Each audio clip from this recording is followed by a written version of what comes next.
बिस्मिल्लाहिर्रहमानिर्रहीम। अल्लाहुम्मा सल्लि व सल्लिम मुबारक अला सय्यिदिना मुहम्मद व अला आलि मुहम्मद। आज पाकिस्तान की तारीख़ का एक बहुत बड़ा और अहम दिन। हमारा मुल्क हमेशा मुख्तलिफ किस्म की मुनाफरतों का शिकार रहा। सिंधी बलोच से बरसरे पैकार, बलोच को पंजाबी से लड़ा दिया गया। हालांकि हमारी आवाम कभी भी एक दूसरे से नफरत नहीं करती है, लेकिन हमें ऐसी सियासी क़यादत की अशद ज़रूरत थी जो इन मसनूई दरारों को पुर कर सके। और अल्लाह ताला का लाख लाख शुक्र है कि हमें इमरान खान साहब जैसा लीडर मिला कि वो सिर्फ पाकिस्तान का नहीं, उम्मत मुस्लिमा का लीडर। लेकिन उन्होंने इतना बड़ा फैसला किया कि मुल्क की सबसे बड़ी जमात, सबसे ज़्यादा वोट लेने वाली जमात और सबसे बड़ा लीडर, एक ऐसे सूबे से जिसको हमेशा महरूम रखा गया, वहाँ के बहुत तगड़ी तवाना आवाज़, बलोचों की, पश्तूनों की, बलोचिस्तान के हकूक़ की तवाना आवाज़ जनाब महमूद खान अचकज़ई साहब को जनाब इमरान खान साहब ने, साबिक़ वज़ीर आज़म, बानी चेयरमैन तहरीक इंसाफ ने सदर के ओहदे के लिए मुंतखब किया। इससे पहले उनका इंतखाब जनाब आरिफ अलवी साहब थे, उर्दू स्पीकिंग। पाकिस्तान बनाने वाले लोग, सबसे ज़्यादा पाकिस्तान के लिए कुर्बानी उर्दू स्पीकिंग कम्युनिटी ने दी। और मैसेज सिंध को और उर्दू स्पीकिंग कम्युनिटी को ये दिया कि इमरान खान साहब उनके साथ हैं। और जब हुकूमत बनी तो बलोचिस्तान से जनाब कासिम सूरी साहब को अपना डिप्टी स्पीकर बनाया, मजबूत मैसेज दिया बलोचिस्तान को। और पश्तूनख्वा को तारीख में पहली बार स्पीकर का ओहदा दिया। और जनाब असद कैसर साहब, जो उनके पुराने साथी थे, पुराने कारकुन थे, असद कैसर को उन्होंने स्पीकर का ओहदा दिया। ये जो फैसला जनाब इमरान खान साहब ने किया है, इससे मैसेज ये किया है कि पंजाब, पख्तूनख्वा बलूचिस्तान के साथ है, सिंध के साथ है। इंशाल्लाह इससे कौमी यगानगत को फ़रोग़ मिलेगा और मुनाफरत कम होगी। और मैसेज ये जाएगा बलोचों को, बलूचिस्तान में रहने वाले पश्तून बरादरी सबको, जो वहाँ के मकीन है, सन ऑफ सॉइल्स है, कि पाकिस्तान तहरीक इंसाफ पाकिस्तान के एक एक बच्चे की आवाज़ है। इस मौके पर आज हमारे डॉक्यूमेंट्स जमा हुए, आज उसकी स्क्रूटनी थी। स्क्रूटनी के अमल से हम निकल के आ गए हैं। लेकिन अफसोस की भी एक बात मैं करना चाहूँगा, जिस पे हम सब कल रात से बड़े दुखी हैं।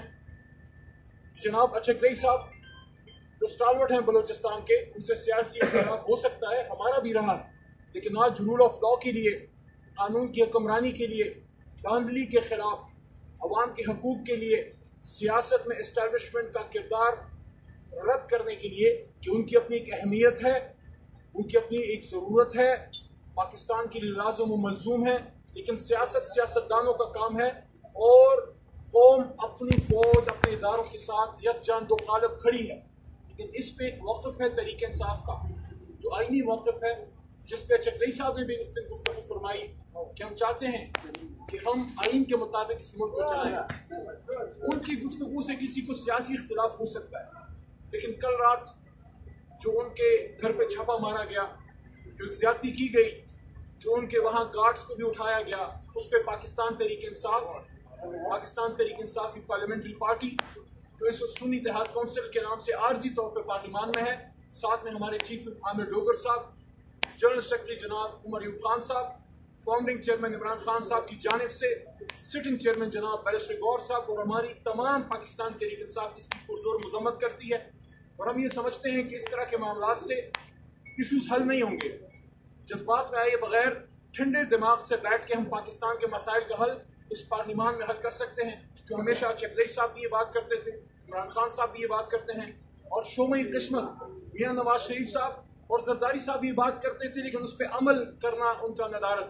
बहरहाल इंशाल्लाह हम पर उम्मीद है, आखिरी बात, कि ये फैसला इमरान खान साहब का पाकिस्तान के लिए एक बहुत देर पा बहुत बेहतर होगा, जमहूरियत की बका और इस्तेहकाम के लिए। और इंशाल्लाह हम पर उम्मीद हैं कि हम असली वोट, फॉर्म 45 वाले वोट से इंशाल्लाह अचकज़ई साहब को सदर बनाएंगे। और इसमें हमारे तमाम इकाइयाँ, हमारे तमाम सूबों से, हमारे MP साहबान, मरकज़ से, हर जगह से हमें इंशाल्लाह हमारे जमात से सपोर्ट मिलेगी। मैं दरख्वास्त करूँगा अचकज़ई साहब से, उसके बाद चीफ व्हिप साहब भी खड़े, कि थोड़ा सा अपने ख्यालात के इज़हार कीजिए।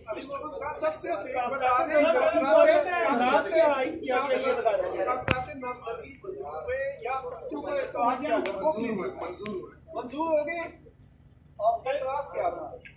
कोई एतराज़ नहीं, जिस तरह होते रहते हैं जाहिर है किसी न किसी को तो पाकिस्तान की अगामगत और इत्तेहाद से तकलीफ तो पहुंचेगी। अली मोहम्मद साहब हुकूमत की सियासत जो इमरान खान साहब ने अभी शुरू की है वो 2018 में की थी, और जो लकाबात जो अल्फाजात महमूद खान अब्दुल्ला के बारे में असेंबली में इस्तेमाल करते रहे बानी PTI, क्या वो भूल गए? आपका सवाल हो गया सर जी। अगर हम इसी तरह दायरों में सफर करेंगे तो हम तो लड़ते रहेंगे, 25 करोड़ रुलते रहेंगे। आज इमरान खान ने और मैं आप सबसे दरख्वास्त करता हूँ, पिछले 25-30 साल में जो सबसे बड़ा मजबूत मैसेज किसी भी बड़े सियासी लीडर ने असीरी के दिनों में जिंदान से दिया, वो इमरान खान ने दिया कि जब मैं और मेरे बड़े भाई जनाब आमिर डोगर साहब और हमारे इंतहाई मोहतरम सरदार लतीफ खोसा साहब, भाईजान आप की तो जो चाह रहा, जब हम जेल में जनाब इमरान खान साहब से मिलने गए भाई, तो उन्होंने 200 दिन की असीरी के बाद और बदन में गोलियां खाने के बाद और अपने घर पे साथी हमले होने के बाद और 1500 साल में हमेशा ज़ना जो है वो एक काबिल नफरत और काबिल ताज़ीर जुर्म होता था, निकाह में सजा पाने के बाद 1500 साल की तारीख में पहली बार किसी मुसलमान को निकाह करने पे सजा मिली। इन सारी चीज़ों को बर्दाश्त करने के बाद और अपने बहुत से जवान खोने के बाद, जिले शाह शहीद होने के बाद और इस तरह की बेशुमार कुर्बानियों के बाद, अरशद शरीफ की शहादत के बाद मैसेज अंदर से क्या गया कि मैं फतह मक्का मॉडल पे यकीन रखता हूँ, मैं सियासी इस्तेहकाम पे यकीन रखता हूँ, सियासी इंतकाम पे नहीं। और दूसरी बात उन्होंने ये की कि मैं चाहता हूँ कि जिस तरह गैर मुस्लिमों ने हुजूर नबी करीम सल्लल्लाहु अलैहि वसल्लम की फतह मक्का मॉडल को लेके अपने मुल्क ठीक किए, और मिसाल उन्होंने दी नेल्सन मंडेला साहब की, जो उन्होंने ट्रुथ एंड रिकंसिलिएशन कमीशन बना के मुल्क को आगे लेके गए। ये इमरान खान का मैसेज है जेल से सियासी इस्तेहकाम। सर